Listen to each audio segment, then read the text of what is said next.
पापी लोगों पर लक्ष्मी माता क्यों प्रसन्न नहीं रहती हैं? बहुत समय पहले की बात है। एक नगर में दो व्यापारी रहते थे। एक का नाम रामधन था, जो ईमानदार, दयालु और धर्मप्रिय था। दूसरा व्यापारी था हरिचंद, जो चालाक, स्वार्थी और लालची था।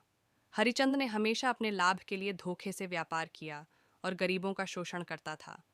दूसरी ओर रामधन हमेशा ग्राहकों के साथ न्याय करता, उनकी सहायता करता और अपने व्यापार को सच्चाई के मार्ग पर चलाता। एक बार नगर में एक बड़ा मेला लगा। दोनों व्यापारियों ने अपनी अपनी दुकानें लगाईं। हरिचंद ने कम गुणवत्ता वाले माल को अधिक कीमत पर बेचा और झूठ बोलकर ग्राहकों को फंसाया। रामधन ने उच्च गुणवत्ता का सामान बेचा और उचित मूल्य रखा। ग्राहकों को रामधन के व्यवहार से बहुत संतोष मिला, जबकि हरिचंद से लोग असंतुष्ट हो गए। कुछ समय बाद हरिचंद ने देखा कि उसका व्यापार धीरे धीरे कम हो रहा है। उसकी संपत्ति भी घटने लगी और उसे नुकसान होने लगा। उसने बहुत प्रयास किए, लेकिन कोई लाभ नहीं हुआ। वह चिंतित होकर एक साधु के पास गया और अपनी समस्या बताई। साधु ने उसे ध्यान से सुना और कहा, हरिचंद, तुम्हारे व्यापार में लाभ इसलिए नहीं हो रहा क्योंकि तुम्हारे कर्म अनैतिक हैं।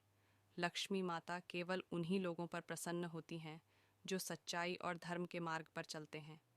हरिचंद को अपनी गलती का एहसास हुआ। उसने निश्चय किया कि अब से वह अपने व्यवहार को बदलेगा। उसने अपनी गलतियों के लिए पश्चाताप किया, लोगों से माफ़ी मांगी और अपना व्यापार ईमानदारी से करने लगा। धीरे धीरे उसकी दुकान में लोग आने लगे और लक्ष्मी माता की कृपा से उसका व्यापार फिर से चल पड़ा। अब हरिचंद समझ गया कि पाप, अनैतिकता और लालच से कभी भी लक्ष्मी माता का आशीर्वाद नहीं मिलता।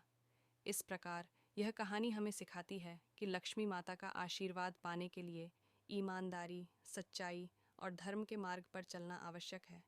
जो व्यक्ति अपने कर्मों से पाप और अनैतिकता में लिप्त होता है, उस पर लक्ष्मी माता प्रसन्न नहीं रहती।